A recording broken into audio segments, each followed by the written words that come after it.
Hello everyone, welcome back to the channel. In today's quick video, I'm going to show you how to reset Fisher and Paykel fridge water filter light. So in order to do it, you need to use the water filter as soon as possible after installation.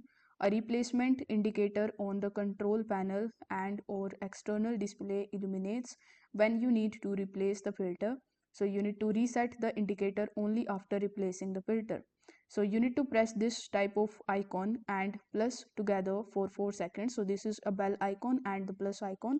So you just have to simply press these two buttons together for 4 seconds. This type of option on the control panel will turn off when reset. The filter change indicator icon is this on the control panel and or external display will turn off when reset. Important note is that we recommend the water filter to be used from the time of installation. Do not reset indicator before filter is changed or filter monitoring will be inaccurate. So you just have to simply follow these steps in order to reset it.